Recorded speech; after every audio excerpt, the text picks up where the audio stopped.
Olá, pessoal.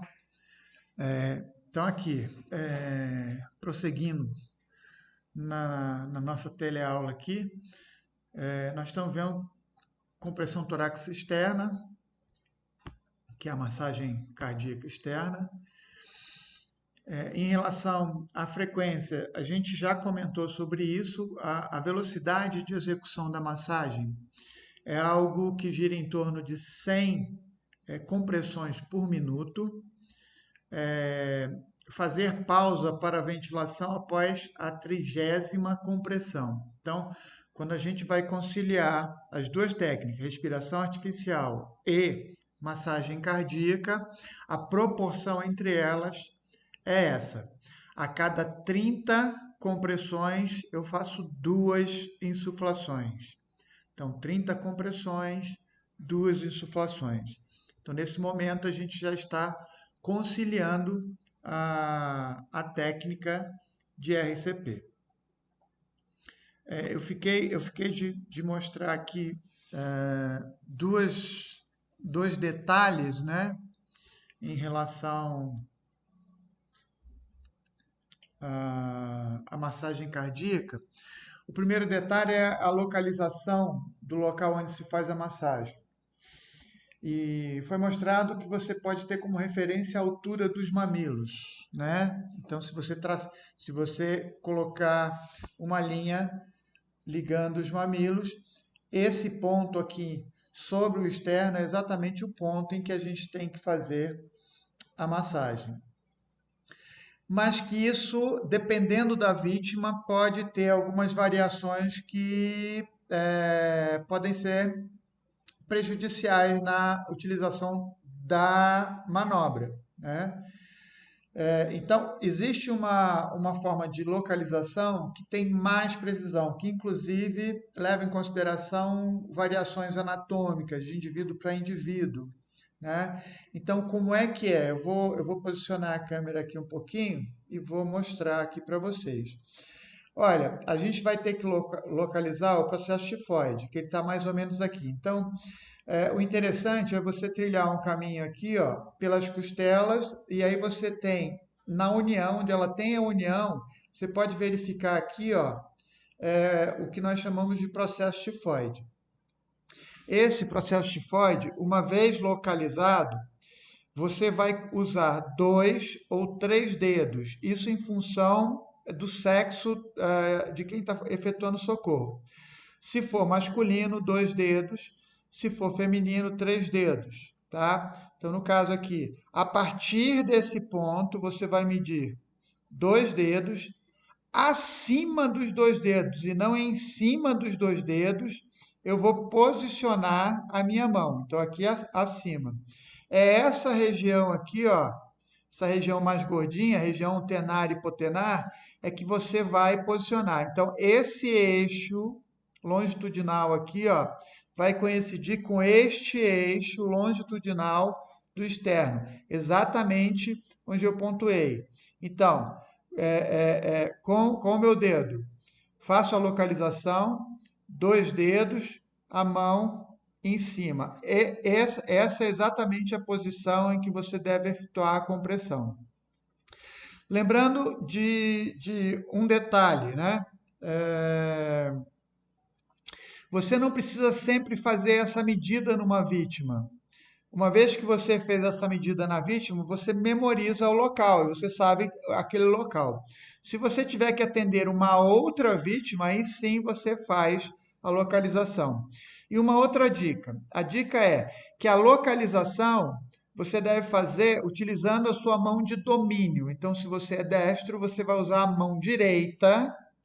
Isso por quê? Porque normalmente quando as pessoas que efetuam a manobra de RCP, elas preferem botar como mão base a mão de domínio. Então, se você é destro, é a direita que você vai apoiar sobre a vítima. Se você é canhoto, normalmente é o canhoto. Então, para você coincidir exatamente a sua mão de domínio, é que você faz isso. Então, com a mão de domínio, eu sou destro, então a mão direita, localizo o processo tifoide, 2 dedos, com a mão esquerda, posiciono aqui nesse ponto que eu fixei e com a minha mão de domínio acima. Eu vou frisar isso aqui porque muita gente põe os dois dedos e aí põe a massagem em cima. Acima dos dois dedos é onde eu posiciono a minha mão, né?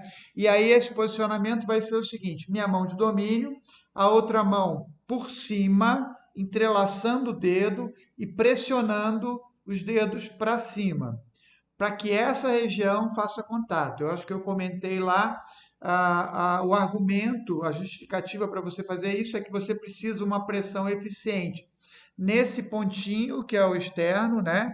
Para que você consiga comprimir o coração. E aí nós temos a lei de pressão. Pressão é igual a força sobre área. Então, se você tiver uma área muito grande, essa pressão é pequena. Se você tiver uma área pequena, essa pressão aumenta. Então, essa área tem que ser suficiente. Então, é essa região aqui. Algumas considerações para a gente efetuar aqui a RCP que está no slide. Então, posicionamento da vítima. Evitar dano à coluna cervical. Aqui vai uma dica muito importante. Todo esse procedimento que eu estou descrevendo aqui para vocês, ele é um procedimento para vítimas que não tenham histórico de impacto. O que é história de impacto? Essa vítima não tem nenhum histórico de queda, de acidente de trânsito, de colisão, nenhum histórico. Não houve impacto com essa vítima. Nesse caso, a gente usa o protocolo do jeito que eu estou descrevendo aqui. Caso haja esse histórico, o procedimento sofre algumas alterações. A gente tem que fazer uns ajustes, principalmente por esse item que a gente está vendo aqui, que é a questão da coluna. Tá? A gente sabe que em vítimas de acidentes de impacto, a manutenção da vítima, ou seja, não manipular a vítima, é importante. E uma das causas é a questão da coluna, preservar a coluna vertebral, ok? Então, quando a gente for ver lá acidente de impacto, a gente vai ver quais são as variantes que a gente usa para receber. E colocar a vítima deitada de costas, decúbito dorsal, numa superfície rígida, numa superfície dura. Eu não posso fazer isso no sofá, numa cama, por quê? Porque eu vou perder a eficiência. Como eu falei, o que garante a eficiência de uma circulação artificial é você comprimir o coração entre duas estruturas, coluna e externo, essas duas estruturas. Se você tem uma estrutura que cede a essa compressão, isso significa que você tem uma menor eficiência na compressão sobre o coração. Então, sempre lembrar disso. A vítima tem que estar numa superfície rígida, ok? Então, vamos lá. Continuando, agora nós vamos ver a questão do golpe precordial, que eu vou falar, como eu disse, não está protocolado, ele não é protocolado, mas eu vou falar a título de curiosidade. Pode ser usado? Pode, tá? Dependendo da situação, você ainda pode usar o golpe precordial, mas ele não está no protocolo. E porque hoje nós temos um dispositivo que é o DEA, né, desfibrilador externo automático, que se usa, ele substitui exatamente o golpe precordial. Mas antigamente, quando não se tinha o DEA, fazia-se uso do golpe precordial. Vamos lá, vamos entender o golpe precordial. Então, aí nós estamos vendo uma das técnicas de aplicação. Então, o sujeito fica sobre a cabeça da vítima, junta as mãos e aplica um golpe único e seco sobre o externo, exatamente no mesmo ponto onde a gente aplica a massagem cardíaca. No mesmo ponto. E aí dá-se um golpe único, não se dá mais de um golpe nessa vítima. O golpe precordial, qual é o objetivo dele? Ele só vai ter uma possível resposta à vítima se o caso da parada cardíaca for uma desfibrilação ventricular, ok? Ou seja, o coração está em ritmo elétrico, mas não promove circulação. Nesse quadro, se você aplica esse golpe, era comum que você conseguisse reajustar a coordenação elétrica cardíaca. E o coração voltava a ter uma função elétrica eficiente para promover a circulação, né? Se a vítima não estiver em fibrilação, esse golpe não tem efeito nenhum, é inócuo, ele não tem efeito nenhum. O golpe precordial, ele não podia ser aplicado em crianças, é só em adulto, é um golpe único, se aplica só uma vez. E aí você vai perguntar, como é que eu vou saber se a vítima está tendo uma fibrilação ou não? Você não vai saber. Mas, para primeiros socorros, qual era a estratégia que se usava? Você só usa o golpe precordial, ou só usava o golpe precordial, se você testemunhasse a parada cardíaca, ou seja, você estava ali presente e você verificou que aquela vítima evoluiu para uma parada. Se você encontrasse a vítima já em parada cardíaca, não adiantava. Por quê? Porque o processo de fibrilação ventricular, ele é um evento que dura pouco. Por quê? Porque a pessoa está em parada, efetivamente está em parada cardíaca, não há circulação. E ela, com certeza, vai evoluir para uma parada cardíaca. Então, o tempo é pequeno. O tempo que você estimava era em até 3 minutos. Se você não aplicasse o golpe precordial em até 3 minutos, ele já não tinha efeito nenhum. Então, se o socorrista presenciasse, testemunhasse uma parada cardíaca, ele poderia fazer uso do golpe precordial, que hoje não se faz mais assim. Você fica, hoje, quer dizer, outras técnicas, você ficava do lado da vítima com uma única mão, com essa parte da mão, tá? Você elevava um palmo do tórax da vítima e aí dava um golpe único e seco. Essa é a questão do golpe precordial. E por que ele não está mais protocolado? Porque hoje nós temos a utilização de um equipamento e que pode ser usado por leigos treinados, tá? Qualquer um pode estar apto a usar um DEA, esse é o ideal. Então aí nós temos um registro de eletromiógrafo de uma fibrilação. É isso que acontece. Você tem ali uma função elétrica no coração, porém essa função não consegue efetuar circulação, né? E o DEA, ele é usado exatamente para isso. Vamos lá para o DEA. Aqui nós temos a simulação da utilização do DEA, né? Então, o DEA é esse aparelhinho que está aqui. Ele dá altos comandos, ele vai comandando, alguns com comando de voz, inclusive, tem uns bem sofisticados, e ele vai dando orientação para quem está utilizando o aparelho. Vamos aqui para um passo a passo na utilização do DEA, para a gente entender um pouquinho mais dele. Bom, isso aqui é um emprego. O ideal é que a população soubesse o mínimo do aparelho, e aí no passo a passo a gente vai fazer o entendimento da. Vamos lá, passo a passo. Oh, meu Deus. Aí. Então, no passo a passo do uso do DEA, se você necessitar usar o DEA, você vai ligar o DEA, e alguns, como eu já falei, ele auto-instrui, ele vai, inclusive por comando de voz, vai instruindo a pessoa. Segundo passo, você vai abrir os eletrodos que estão embalados, eles não podem estar soltos, eles têm que estar embalados. E isso por quê? Porque o eletrodo ele tem um gel condutor, tá? Esse gel ele não pode ressecar, ele facilita a condutância. Então, normalmente ele vem numa embalagem lacrada. Então, você tira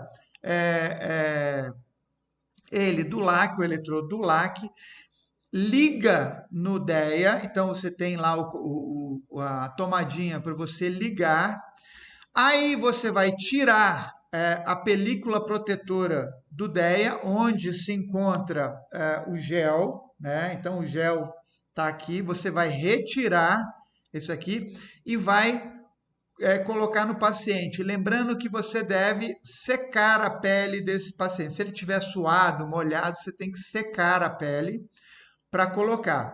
A posição é uma posição. Um dos eletrodos você coloca sobre o externo, então tá aqui o eletrodo externo, tá?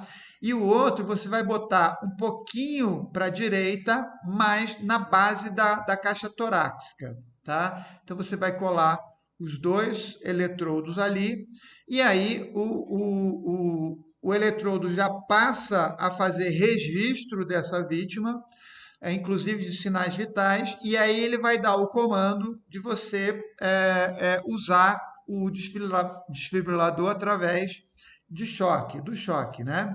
E ele vai estar já monitorando a frequência cardíaca dessa vítima. Então é um instrumento que não é complicado, com treinamento muito simples você se torna apto a utilizá-lo. Em locais públicos, por lei, é obrigado você ter esse aparelho em função do número de circulação de pessoas naquele órgão. Por exemplo, na faculdade nós temos o dispositivo, né, o DEA, para que seja utilizado. E aí, por isso, não se usa mais o golpe precordial. Existe algumas precauções com relação à utilização do DEA. Alguns cuidados. Olha, aquele eletrodo que eu falei para vocês, ele tem data de validade, ok? Então tá aqui, ó. Eu não posso usar um eletrodo que esteja fora da data de validade. Então a primeira coisa que você vai fazer é ver se esse eletrodo aqui está dentro da data de validade. A instituição é obrigada a fazer uma vistoria para manter lá o eletrodo sempre apto a ser utilizado diante de uma emergência. Eu não uso o gel condutor, o gel de contato, tá? Eu tenho aqui eletrodo, tá meio seco, eu vou usar. Não se usa esse gel. O próprio condutor já vem com gel. Secar a vítima antes de colocar o disjuntor, de colocar o eletrodo, tá? E esses eletrodos são descartáveis, são de uso único. Então, uma vez usado, ele é descartado, você joga fora. Então, esse é um cuidado que nós devemos ter. Eu vou voltar esse slide só um instantinho, porque tem algumas orientações interessantes aqui para a gente, para a utilização protocolar do DEA, tá? Então, vamos lá. Dando início aqui, ó. Então vamos lá.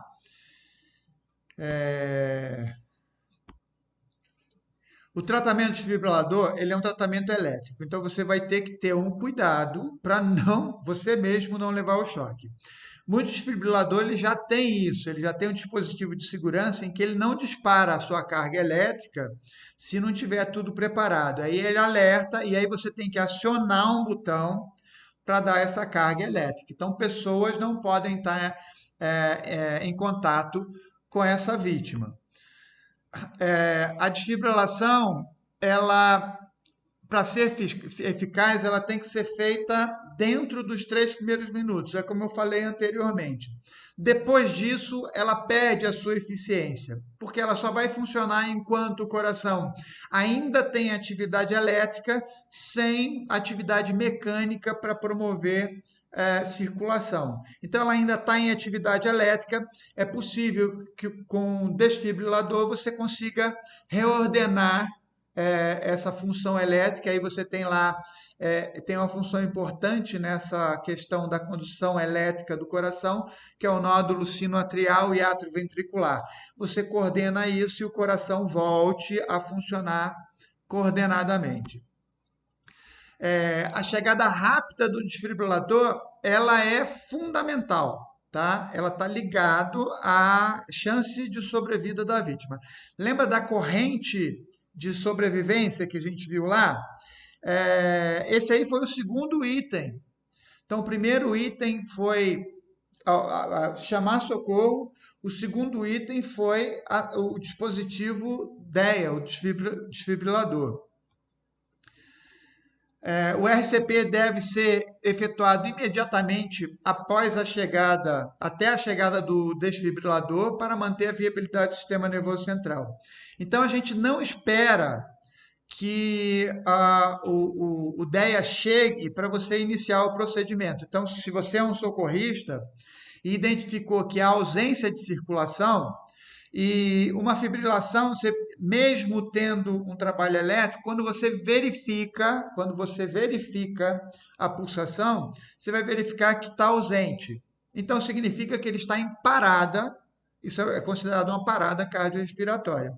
Você não precisa esperar o DEA.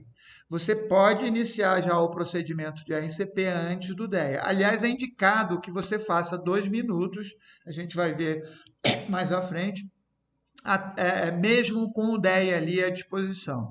Então, na parada cardiorrespiratória, testemunhada, a desfibrilação, se possível, deve ser feita de imediato. Quando a vítima é encontrada em parada cardíaca, deve fazer CPR, aqui está a versão, mas é RCP por 2 minutos antes da desfibrilação. E aí nós tivemos aí o passo a passo do DEA. Ok, estamos compreendidos com relação a isso? Depois, de uma oportunidade presencial, a gente pode verificar isso, fazer um treinamento com relação à utilização do DEA. Tranquilo? Então vamos lá, vamos voltar. Já vimos isso, voltando lá ao nosso mapa conceitual. Vamos para o fluxo. Olha aqui, eu fiquei pensando para equacionar esse desafio que a gente está tendo em função da parte prática, né? E aí uma das coisas que me ocorreu é se você tem alguém morando com você, mora em casa, se você mora com a família, isso seria mais difícil se você mora sozinho. Mas se você tiver alguém, você solicitar que esse alguém te auxilie. Inclusive, hoje a gente está vendo aí pelos YouTubes da vida essa crítica às teleaulas, né? Principalmente por conta dos pais, né? Criticando aí.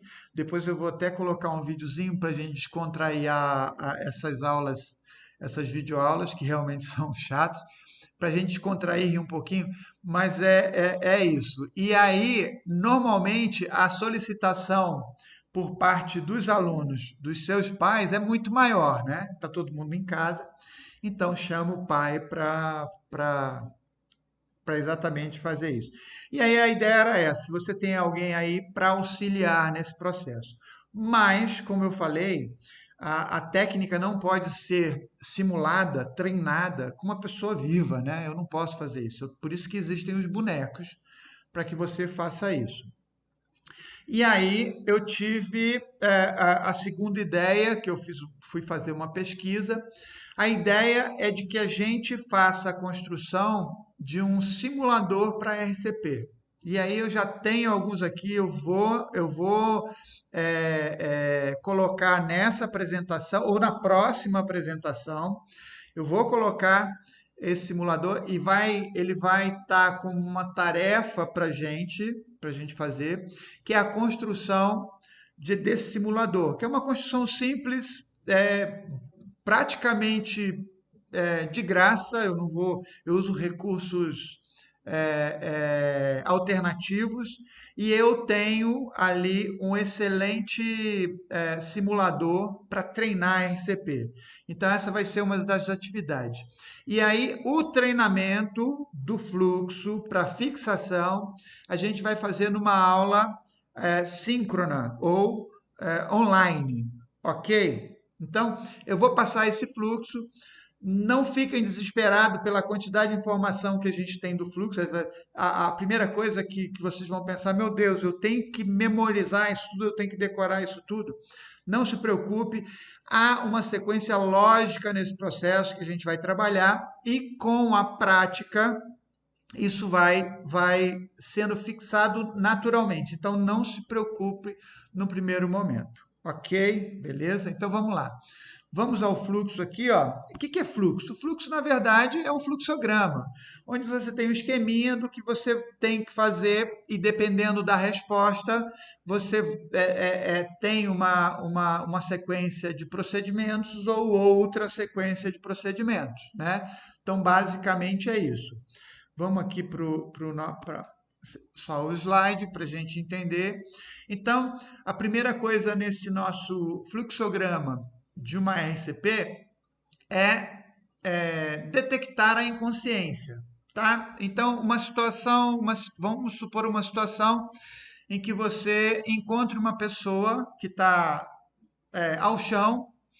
Aparentemente, você deduz que ela está desmaiada e você vai constatar uma inconsciência. Então, você vai chegar, vai se aproximar dessa vítima e vai fazer contato verbal com ela. Porque pode ser que ela não esteja inconsciente, ela esteja dormindo, meditando, pegando um sol lá no parque, você não sabe. Então, você chega, estabelece um contato verbal, né? Então sonoro, chama a vítima. Se essa vítima não responder, caracteriza a inconsciência. Você tem uma vítima inconsciente aí.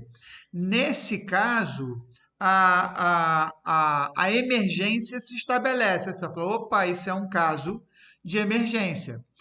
Sendo assim, você vai para o próximo passo, você vai chamar ajuda. Toda vez que a gente identifica uma emergência, eu tenho que solicitar ajuda, que não precisa ser necessariamente o acionamento do socorro especializado, quer seja SAMU ou Corpo de Bombeiro.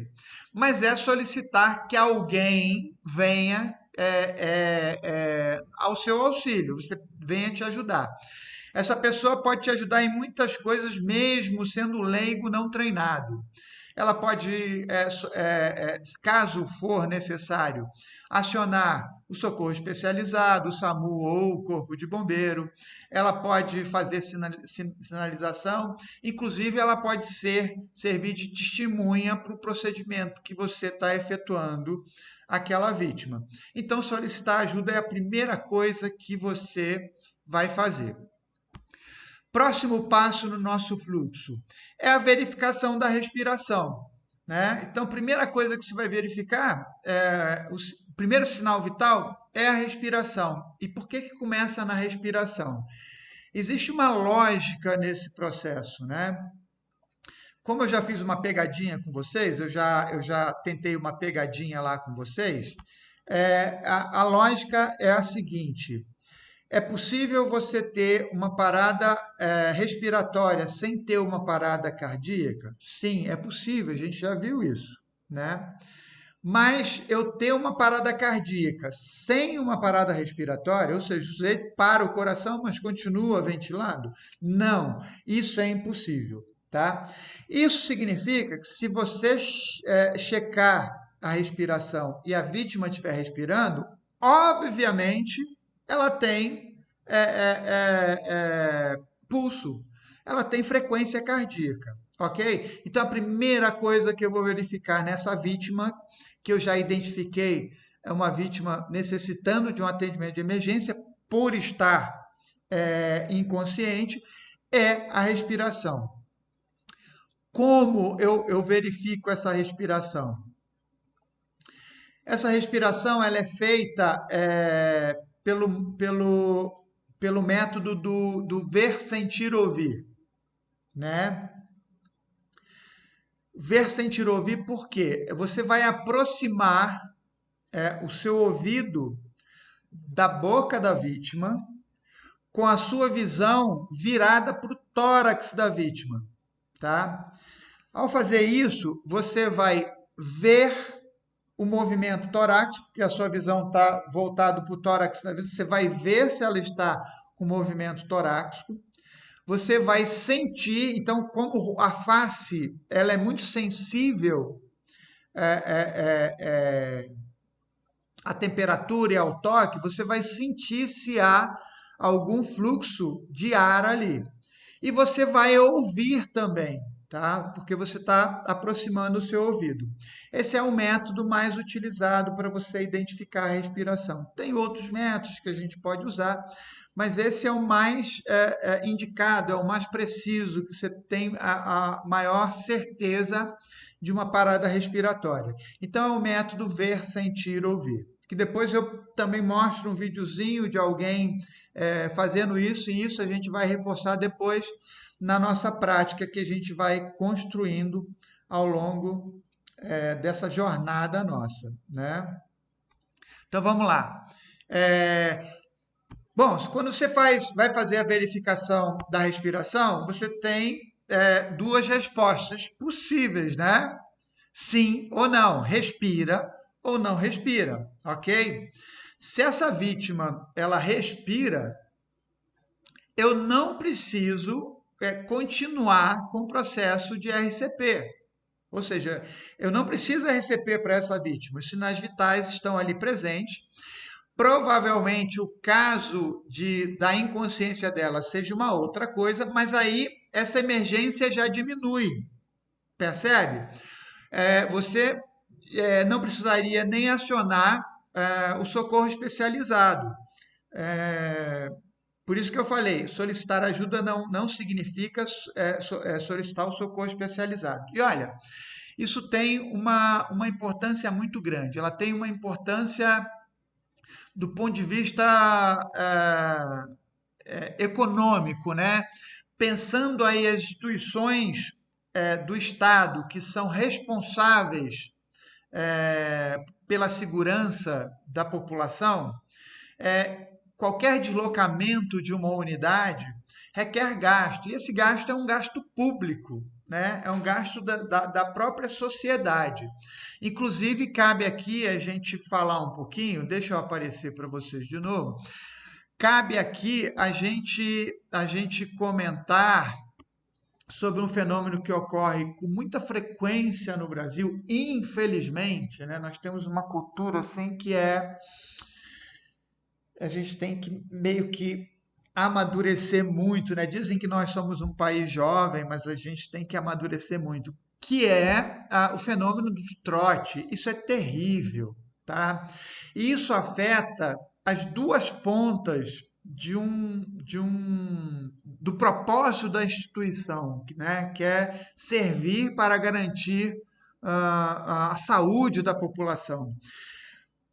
Primeiro, porque quando ela leva fé naquela pessoa que está acionando e é um trote, ele tem um gasto que é desnecessário, é um gasto muito grande.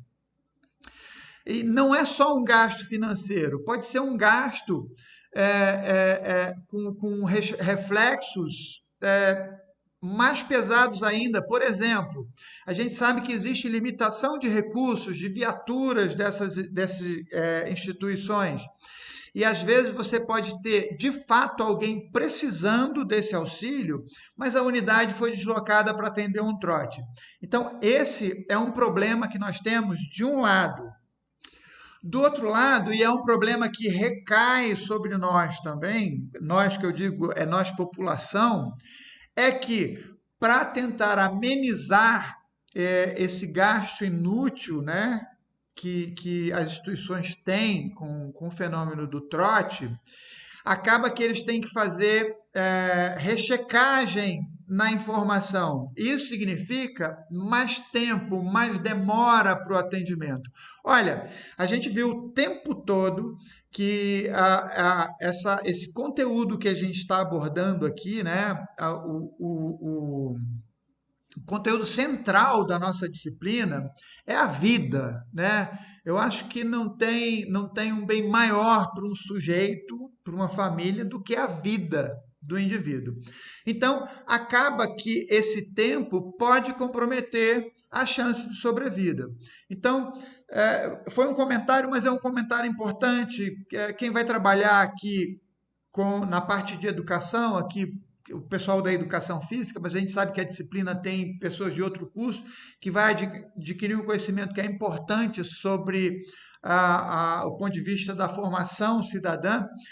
mas principalmente para quem for trabalhar com educação, então quem está na área de licenciatura, para passar isso também, esse conteúdo. Então, se você estiver lá com jovens, com criança, e for passar esse conteúdo, para passar e mostrar que um trote nessas instituições significa um prejuízo muito, mas muito grande, social, para todo mundo, para todos nós.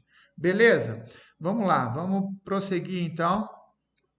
Então vamos, se a pessoa respira, ok, você também pode respirar aliviado, porque não vai ter uma urgência tão grande, você pode ter mais tempo, ter mais calma para fazer o procedimento e identificar quais são as possíveis causas para essa inconsciência.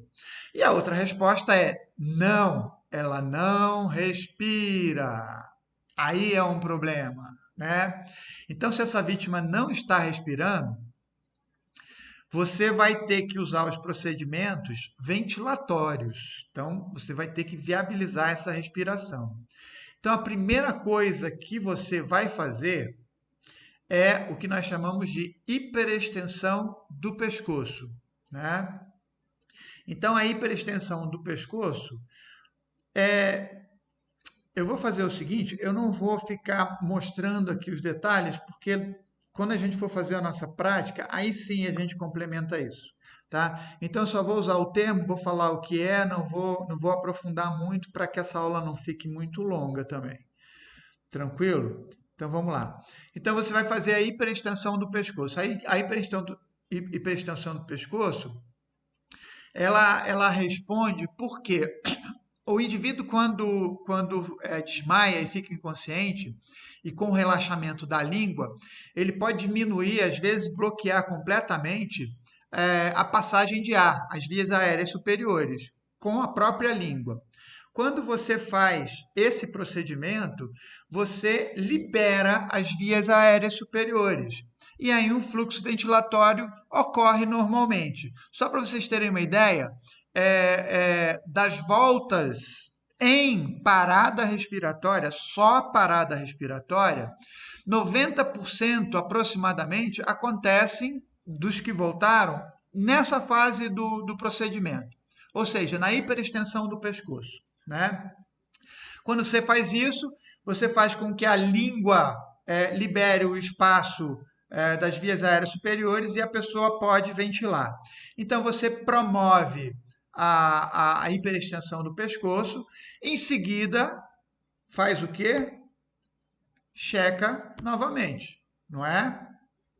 Então, liberei, a língua não está mais obstruindo. Então, eu vou ouvir, eu vou verificar se ela respira. Como? Método ver, sentir, ouvir. Então, vou lá, vou encostar o meu ouvido com o meu olho virado para o tórax da vítima e vou ver se ela respirou. Né? Mais uma vez, você pode ter duas respostas aí. Se ela voltou a respirar, opa, não preciso dar prosseguimento ao RCP. Ok. Se ela não voltou a respirar, significa que não era a língua que estava promovendo a obstrução. Então, próximo passo, mais uma vez, lembrando aqui, ó, que esse procedimento a gente está fazendo para vítimas que não apresentem histórico de impacto, ok? Se ela tiver qualquer história de impacto, algumas coisas mudam. Por exemplo, essas primeiras aí, ó, já vão ter uma mudança na sua aplicação. Beleza? Exatamente pensando na manutenção, na preservação da integridade da cervical, da coluna dessa vítima. Então, se ela não respira, quando você fez a hiperventilação, o raciocínio que você tem é, tá, então eu desobstruí da língua, ela não respira. A próxima suspeita que você pode ter é, então tem algum objeto promovendo essa obstrução, ok? Então, para verificar isso, você lateraliza a cabeça. Então, você faz uma rotação da cabeça da vítima, põe ela para o lado, e faz uma checagem superficial. Primeiro visual e depois fazendo uma pegada de segurança na mandíbula, que também a gente vai ver isso lá na nossa prática. Você vai fazer uma checagem superficial e rápida para ver se encontra algum objeto grande e palpável na boca. Se você verificar, você retira esse objeto e verifica se a vítima voltou a respirar. Se você não encontrar esse objeto, você retorna a vítima, a cabeça da vítima, à posição inicial, né? Para continuar. Então, olha, se você foi lá, verificou, tem um objeto, você tirou esse objeto e ela voltou a respirar, isso significa que eu não preciso prosseguir com a manobra de RCP. Mas se ela não voltou a respirar, mesmo tirando o objeto ou não constatando nenhum objeto nessa vítima, eu vou para o próximo passo. O próximo passo já é a utilização do método artificial de respiração, que é o boca a boca. Eu vou promover 3 insuflações. A característica dessas insuflações é que elas são insuflações mais superficiais e mais rápidas. A gente também vai ver esse ritmo quando a gente for fazer a nossa prática. Então, você faz 3 insuflações rápidas. O objetivo dessa insuflação, a princípio, não é ventilar a vítima, ou seja, oferecer oxigênio para que ela circule no organismo, mas sim promover uma distensão do pulmão para que possivelmente essa distensão possa restabelecer o comando respiratório. Então, o centro respiratório volte a ter um estímulo respiratório e a vítima volte a ter respiração espontânea. Tranquilo? Então, são 3 insuflações rápidas. E aí, mais uma vez a pergunta: a vítima voltou a respirar ou não? Bom, se ela voltou a respirar, não preciso prosseguir a RCP. Mas se ela não voltou a respirar, eu vou continuar. Mas aqui cabe também uma observação. Eu não preciso aqui, nesse ponto, usar mais a manobra do ver, sentir, ouvir. Né? A gente verificou que aqui, ó, eu verifico, né? Ó, aqui eu faço, aqui eu faço, aqui, se eu encontrar um objeto e retirar, eu faço também o ver, sentir, ouvir. Mas aqui eu não faço. Por que que aqui eu não preciso usar essa técnica?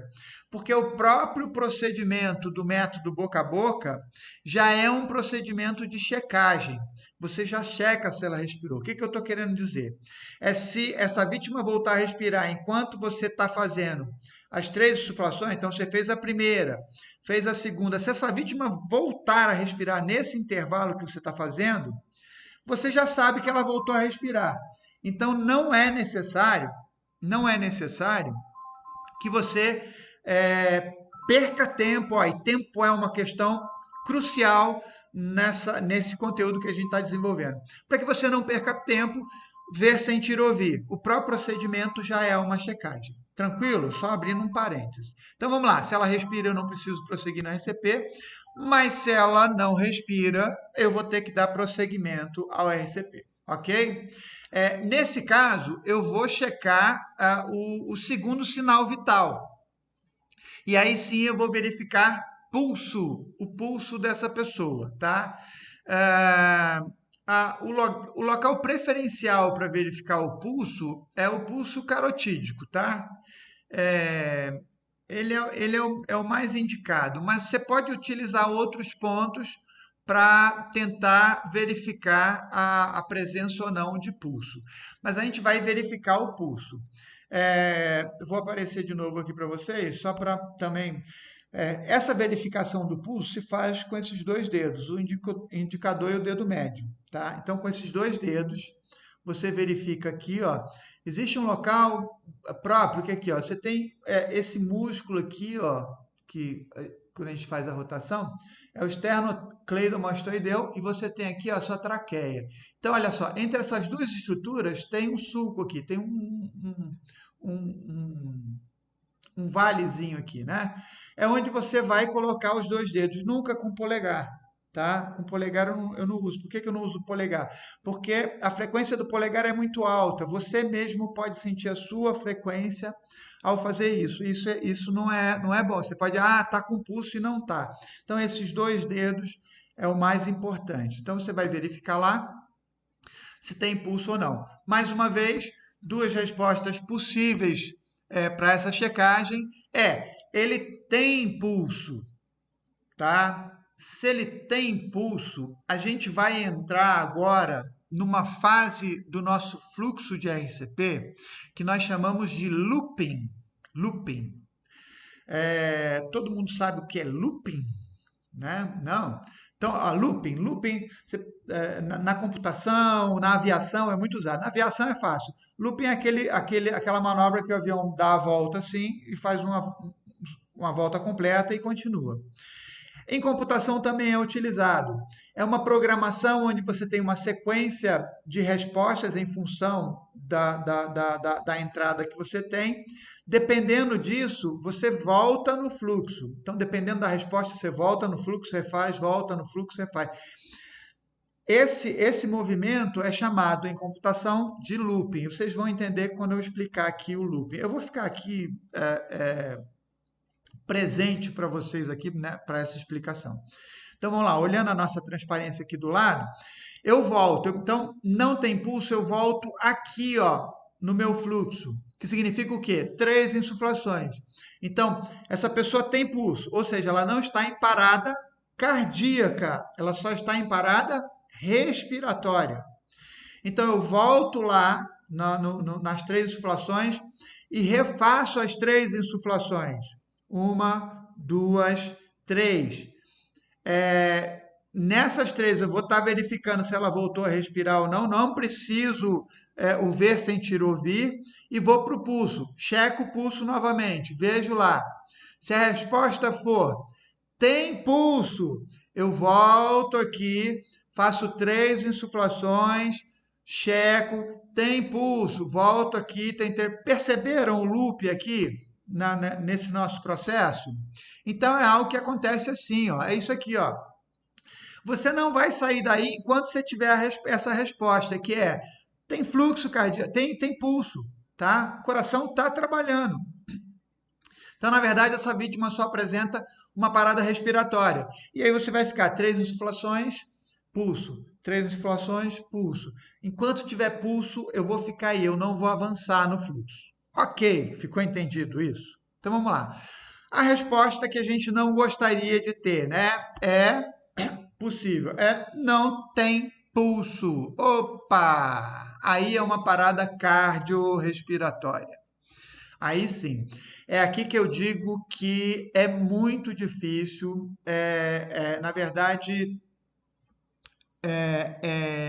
a exceção, você restabelecer os sinais vitais dessa vítima no atendimento de primeiros socorros, tá? É a exceção. É muito difícil a partir desse momento aí. Mas acontece. Tem exceções.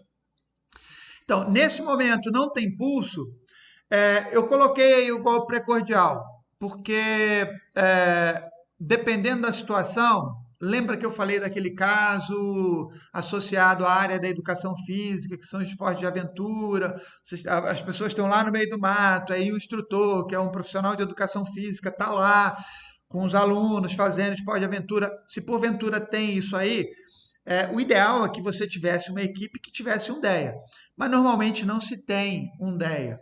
O golpe precordial pode ser, principalmente porque você presenciou a parada, você estava ali quando a parada ocorreu, né? E sendo ela uma fibrilação ventricular, você pode ter uma resposta com o golpe precordial. Fora isso, é a utilização do DEA, que a gente já viu mais ou menos lá como é que eu utilizo o DEA, né? Então, eu vou utilizar o DEA.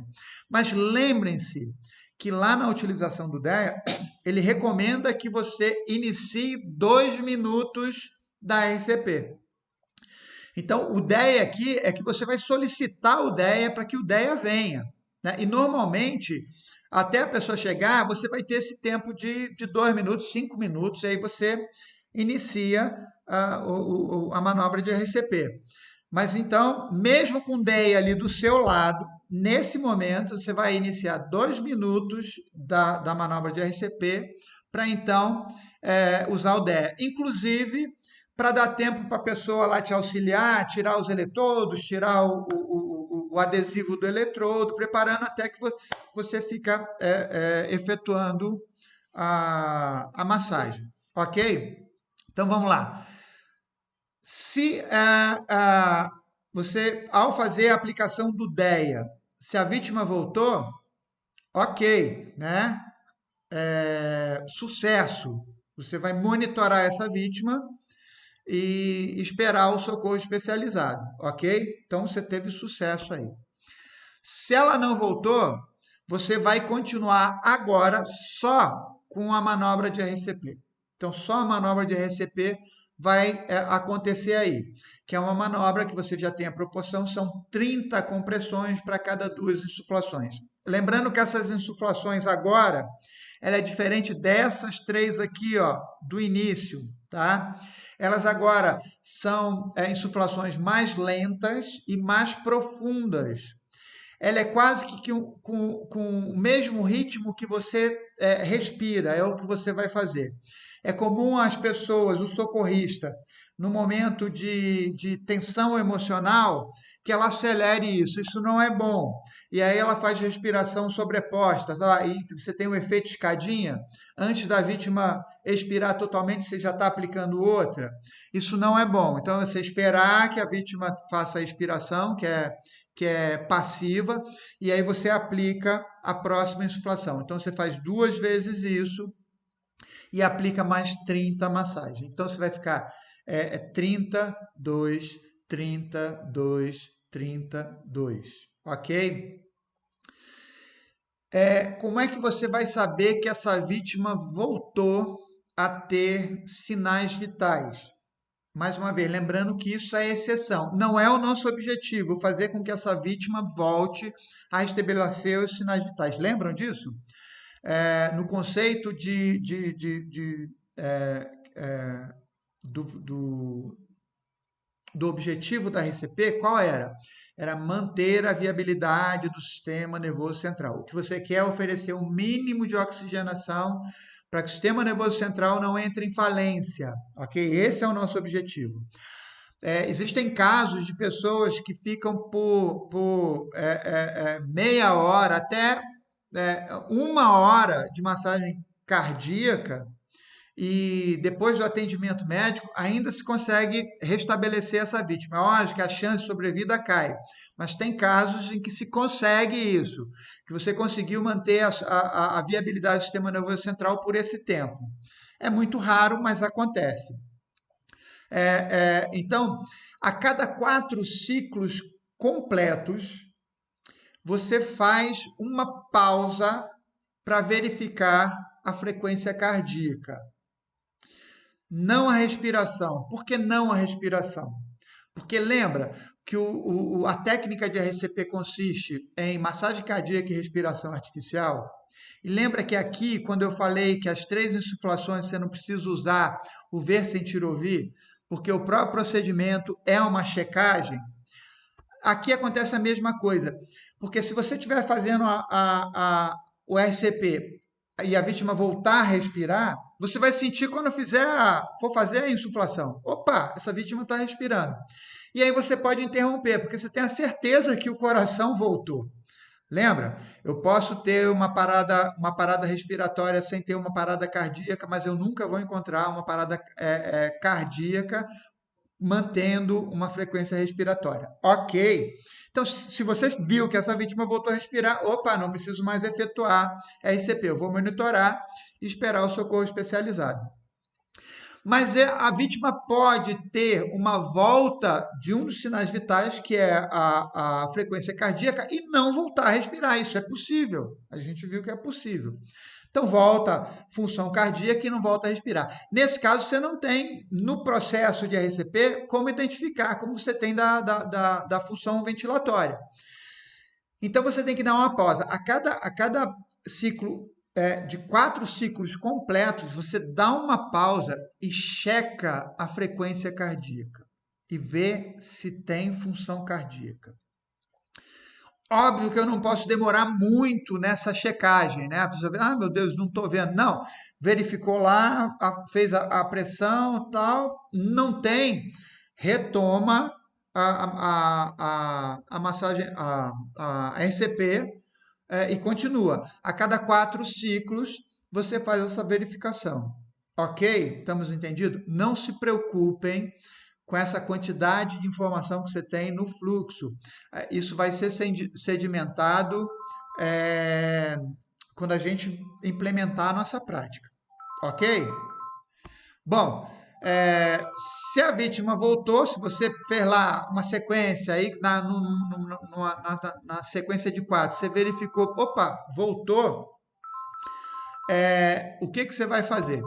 Aqui faltou um detalhezinho no nosso fluxo, tá? Que aqui indica se ela voltou, eu vou monitorar essa vítima, né? Então ela está com sinais vitais, eu vou ficar perto, essa vítima ainda requer cuidados, eu vou ficar perto e monitorar somente, não vou efetuar RCP. Se não voltou, não desista, mantenha, continue a massagem, ok? Você vai ficar. Só tem 3 elementos que fazem um socorrista parar a manobra de RCP. Lembram? Se não lembram, faz uma pausa aí. Lembraram ou não, né? Então vamos lá, vamos relembrar. Se chega o socorro especializado, você iniciou a manobra de RCP e tal, já acionou, aí chegou o Corpo de Bombeiro ou o SAMU. No momento em que ele chegou ali, você entrega e você não tem mais a responsabilidade. A não ser que o responsável solicite que você mantenha a RCP, ok? Algumas vezes isso acontece, principalmente se ele identificar que ali tem uma pessoa que tem formação. Então, você interrompe o RCP nesse caso. Segundo, se essa vítima volta a apresentar os sinais vitais, eu também interrompo a RCP. E o terceiro se eu entrar em fadiga. Se o socorrista cansar, acabou, ele não tem mais como manter a manobra, porque é uma manobra desgastante, ok? E aí ficou um detalhe aqui, ó, faltando só um detalhe aqui no nosso fluxo, que é importante aqui. Eu vou relatar aqui com vocês. Opa, eu vou falar com vocês. E o detalhe é esse aqui, ó. A vítima voltou, mas ela voltou o quê, né? O que ela voltou aqui? Quando eu falo assim, ó, vou checar, fiz o fluxo, ela voltou. Voltou o quê? Que sinal voltou nessa vítima? Frequência cardíaca. Aqui não está indicando que voltou a frequência respiratória, se ela voltou a respirar. Ok? Então, se voltou a frequência cardíaca e a respiratória não, e você sabe disso porque o próprio procedimento é uma checagem, quando você estava fazendo boca a boca lá, tal, você estava vendo se ela voltou ou não. E não voltou. Mas aí quando você checou aqui, opa, o coração voltou a funcionar. Isso significa que ela está em atividade cardíaca, mas em parada respiratória. Eu não vou monitorar isso, não é? Então faltou esse detalhe, que eu venho, opa, eu volto exatamente para cá, ó. Lembra do looping? Eu volto para o looping. Então aí eu faço 3 insuflações, faço a checagem. Continua com frequência, mais 3 insuflações, checagem. 3. Se voltar a respiração, ok, aí sim, eu vou lá, vou monitorar e vou esperar o socorro especializado. Se o coração parar de novo, você continua e prossegue na RCP. Tranquilo aqui? Beleza? Então, fechamos no fluxo.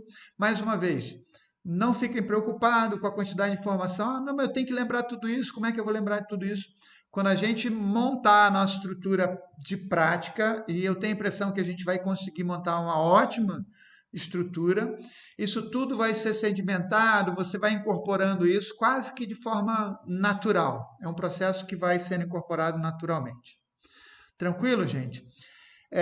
Acho que eu estou encerrando aqui a nossa segunda aula referente a esse conteúdo. até a nossa terceira aula, beleza? Um abração, gente.